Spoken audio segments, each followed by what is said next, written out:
الإدارة لو مش عايزة الدوري تطلع كده وتقول لنا وتعرفنا إن إحنا ما بنلعبش على دوري.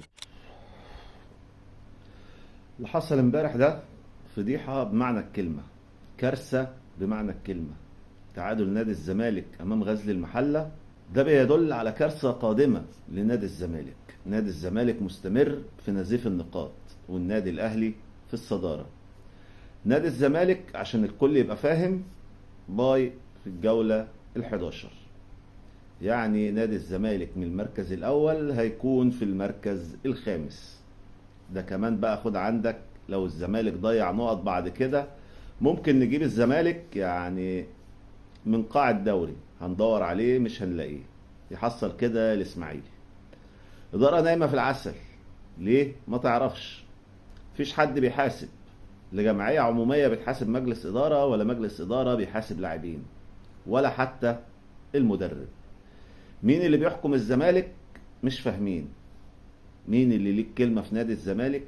محدش عارف. إدارة بتطلع بيانات وخلاص، بتهدي الجمهور وخلاص.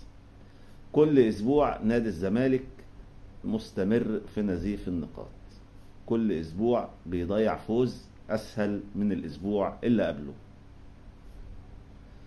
مباريات سهلة كلها ضاعت منك، كنت متصدر بفارق. النهاردة الأهلي متعادل معاك في النقط ولسه له ماتش، والمصري متعادل معاك في النقط. سيراميكا اللي أقل منك بنقطة فاضل لها ماتش، وادي دجلة هو كمان فاضل له ماتش ويكون متعادل معاك في النقط. انت مركز خامس، يعني ممكن كده ما شاء الله عليك يعني تضيع كمان نقطتين في الجولة ال12 نبص نلاقيك بقيت حصالة الدوري. ليه؟ محدش فاهم حاجة. مدرب يعني كفتاجي، مدرب على ما تفرج، شكله كده يعني كسر عين الإدارة زيه زي اللعيبة. تنزل تلعب شوط أول يعني بتلعب كورة ولعيبة كلها فايقة واستحواذ وسيطرة وهجمات تنزل الشوط التاني بعد ما تجيب الجون في الشوط الأول تنكمش، تلعب لعب عشوائي، بساط كلها مقطوعة. امبارح انا شايف ان اللعيبة يعني بتطفش قدام 18 الخصم. ناصر ماهر يعني مش علامة استفهام، ده 150 علامة استفهام على ناصر ماهر، واساسي كل مباراة. ليه؟ عشان يضيع اهداف. ليه؟ عشان يعمل اسيستات للخصم. ده ناصر ماهر بصراحة.